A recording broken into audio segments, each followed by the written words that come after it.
अस्सलाम वालेकुम नाज़रीन, मैं हूँ आपकी होस्ट डॉक्टर कपूर की चंचला और आप सबको हमारे इस प्रोग्राम हेल्थ फॉर ऑल में खुशामदीद। आजकल पाकिस्तान में दिल की बीमारियों की तादाद बहुत बढ़ती जा रही है, जिसकी वजह से ये हमारे पाकिस्तान का one of the leading cause बन चुका है डेथ के हवाले से।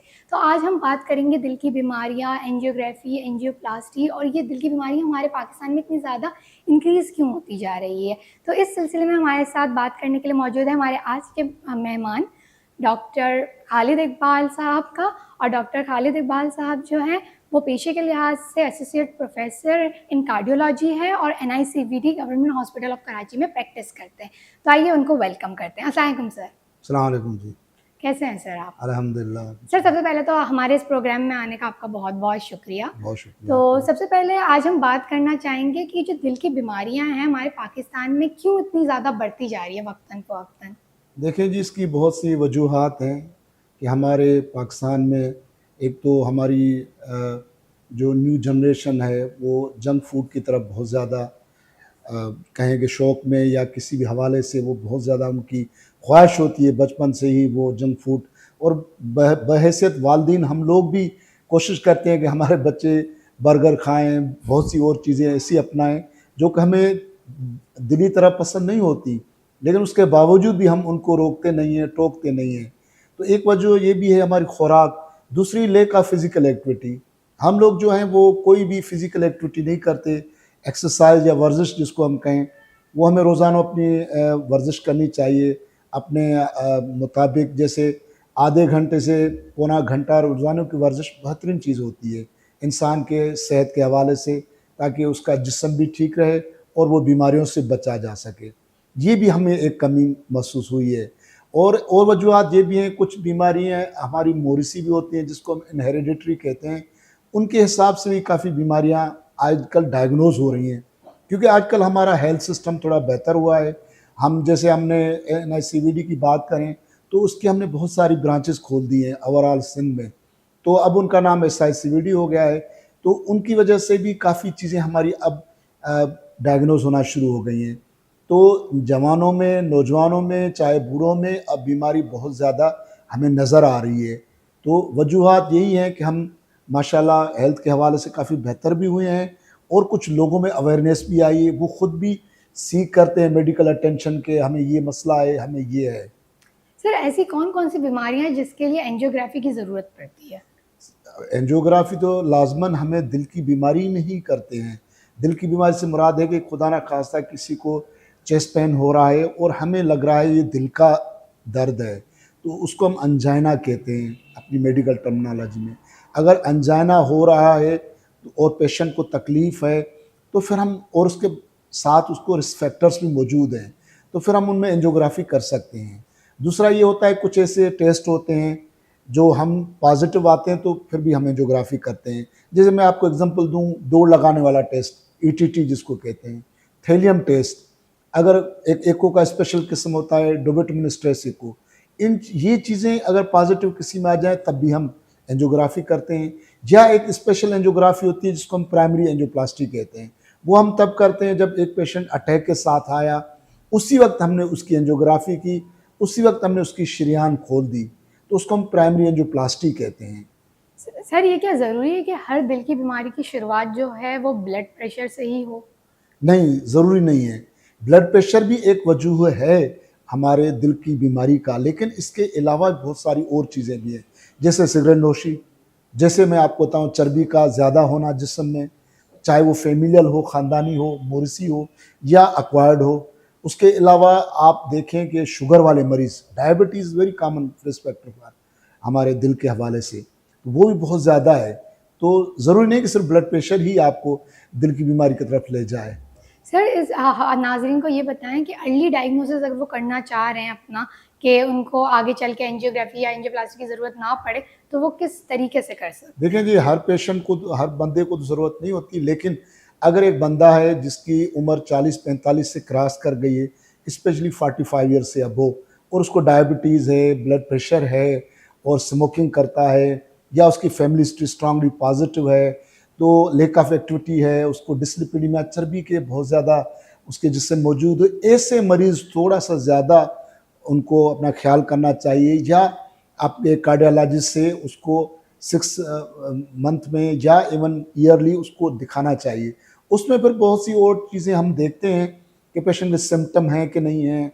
सिम्पटम के बाद हम देखते हैं कि क्या इस बंदे में ज़्यादा चांस है कि दिल की बीमारी होने का, तो उसमें कुछ रिस्क स्कोर्स भी होते हैं हमारे। आजकल कैल्शियम स्कोर की बहुत चर्चा आपने सुना होगा जी। कि जिस्म में कैल्शियम स्कोर कराते हैं लोग।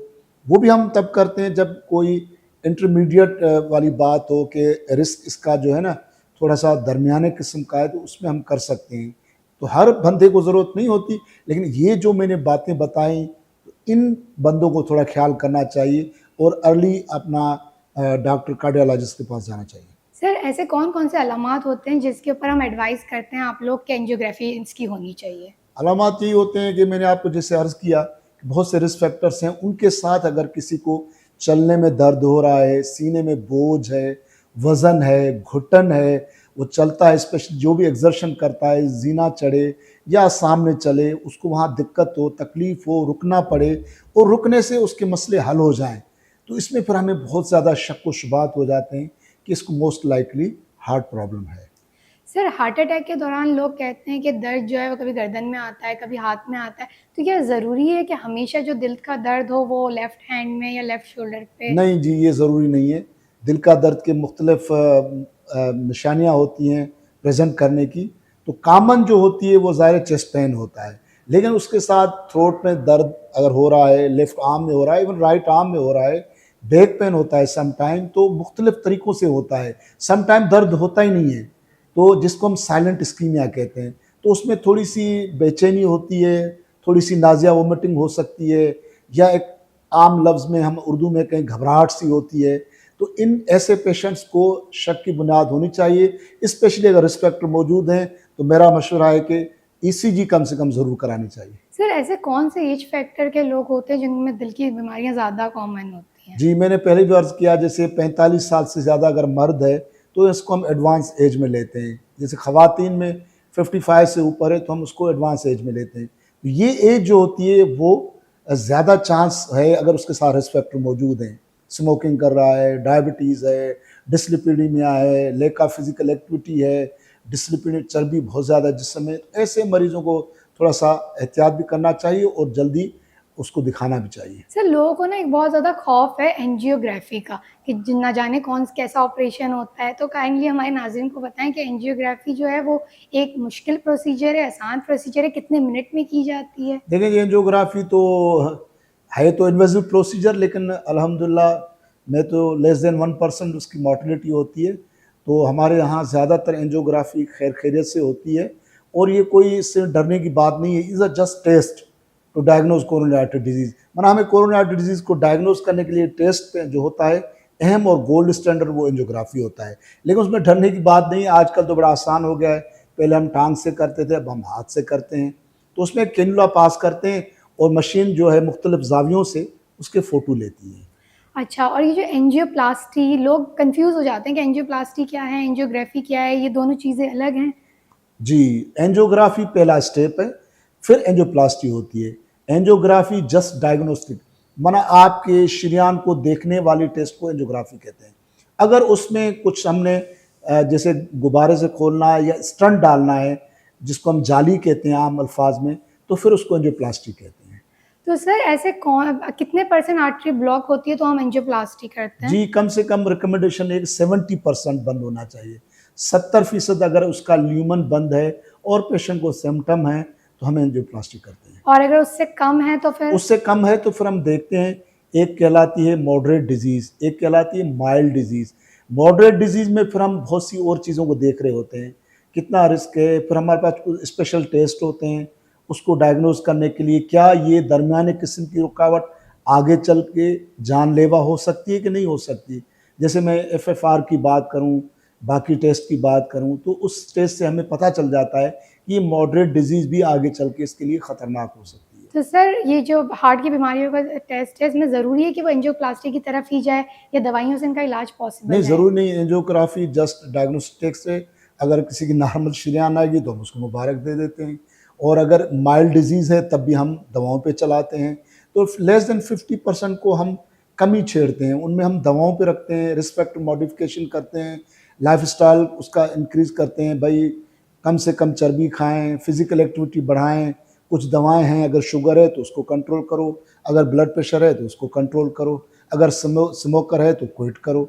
ये चीज़ें फिर हम उनको बता रहे होते हैं। सर 2 चीज़ और है जिसके बारे में हम सुनते आ रहे हैं कि एक ओपन हार्ट सर्जरी जो होती है और दूसरा समटाइम हम हार्ट ट्रांसप्लांट के बारे में भी सुनते हैं। तो ये कौन से क्राइटेरियाज़ होते हैं जिसके बुनियाद पे हम ओपन हार्ट सर्जरी की तरफ जाते देखिए, हैं? ओपन हार्ट सर्जरी हम तब कहते हैं जब किसी मरीज़ में 3 शरीयान अगर बंद हैं और उसमें एलएडी ज़रूर इन्वॉल्व है। एलएडी हमारी एक मेन शरीयान होती है या लेफ्ट मेन, कुछ एनाटॉमी बेस्ड होती है कैबेज।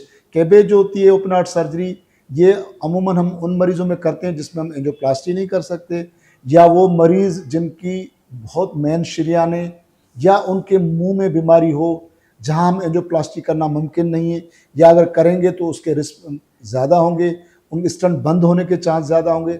ऐसे मरीज़ों में हम ओपन हार्ट सर्जरी कहते हैं। हार्ट ट्रांसप्लांट तो और एडवांस चीज़ है, वो तो लास्ट ऑप्शन है हमारे लिए कि वो मरीज़ जो बिल्कुल अब उनका दिल ख़त्म हो चुका है, आप आम अल्फाज में ऐसे ही कहेंगे, तो तब हम हार्ट ट्रांसप्लांट की बात करते हैं, जो कि अभी तक हमारे पाकिस्तान में नहीं होती। चलें।